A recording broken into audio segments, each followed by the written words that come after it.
Hello everybody! Welcome to Tinala! So, diri kita karon magtanaw kita sa kubo, tanawon tani sa Sural at Mauna. Agwapagitana sining mga kubo ang panghimo nila. Actually, tanan nami, no? Pagtanan nag-effort gid sila, very artistic and very talented gid ang behind sini. Nakita ko pa ganito nga, very dugay gid ang ilang nga planning sini. So, may aragin sila sa structure and nag-effort gid sa mga architects. So, very nice. Congratulations gid sa tanan nga nag-effort. So, very manamit. So, very ang word natin for today's video.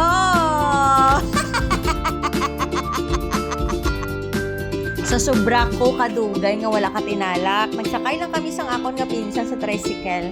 Karon wahay ko kabalo kung diin na wala ko kahambal sa din makadto sila niya mamita makadto. Ay oo gali nalipat kami. Hambot ko dito sa tinalak kuya sa entrance lang. Ay abaw gitana. Amo na ang ginahambal nga take me to tinalak pa more. Okay, ari na naglibot na kami diri sa mga kubo. Actually, sa time na naglibot kami, ang iba nag-practice pa, may mga finishing touches pa. But all in all, very gwapa gid siya kay pag-abot sa gabi, biskan aga pa na ay ato gid nakita mo na gid ang design na din pang-obra nila kaging pangabudlayan. So congratulations man kung sino ang madaog kag biskan nga wala nakadaog pamatsyagan kung gid winners gid yapon ka mo. Kasi syempre, hindi gid lalim maghimo, mag-obra, pag-design. Syempre, it took months para maabot ang sena.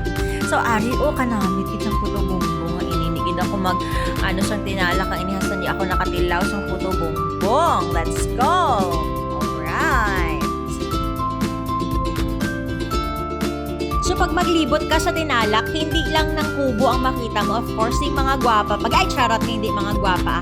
Ari o, iyak ka mga products naton sang aton nga important tribes naton diri sa Coronadal. So what is South Cotabato? So, FYI lang gid sa mga tanan nga nagatan-aw. So, may English tanay diri nga side ha. So, South Cotabato is known as the land of the dream weavers due to the Tiboli tribe renowned for their intricate tinalak weaving, a traditional cloth made using a unique dyeing process. The province is also recognized for its stunning natural landscapes, including Lake Cebu and Mount Matutong, and its rich agricultural production, particularly pineapple. So, pwede ka mo dito mag-untat, pero please lang, hindi ka mo mangawat. Delikado kung mangawat ka mo dito. Pwede mangayo kag magbakal. May ara man nagkamigay dito sa gilid. So, ara na ang kubo natin sa Coronadal. Aba ko gwapa din sa atin ng bagong Coronadal. So, very nice po ang atin ng kubo diri, guys. And here we are. Diri naman ko sa kubo sang Tupi. So, taga madumduman ko si Tupi. Madumduman ko din si Mary's S. Ganaba. Ano ganito?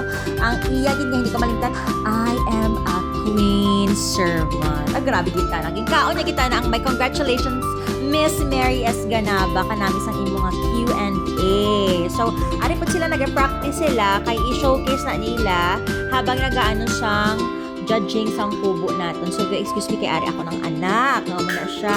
Okay, anak. Istorya dira anay And now, ari naman sa next tanga kubo. So, nami po sila as actually tanan. Nami sila. Namian gid ko sa ilang nga mga kubo ang ipakita.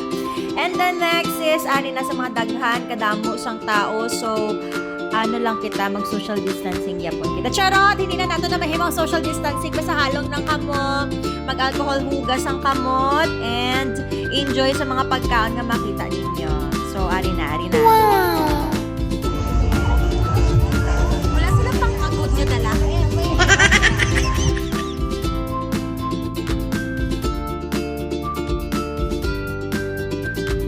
So, sa likod sa stage naton, may mga pagkaon kita dito nga ginabaligya, pati po sa gilid. So, dito namin, dito ang yum-yum. Na-try ko tong ilang Thai food. Sa Ichiban po, na-try ko man po. Ang gusto ko gini-try is katong biryani chicken. So, lat lang ged. Kagami try ko na kagtani, no? Mag-open sila sang biskan lang man, lang gamay lang nga pwesto or mag-order padayon gyapon biskan tapos na ang tinalak. So, ara lang, enjoy ka mo, and I hope, ano nyo ko i-follow, i-share nyo ning ako na video. So, enjoy watching, guys!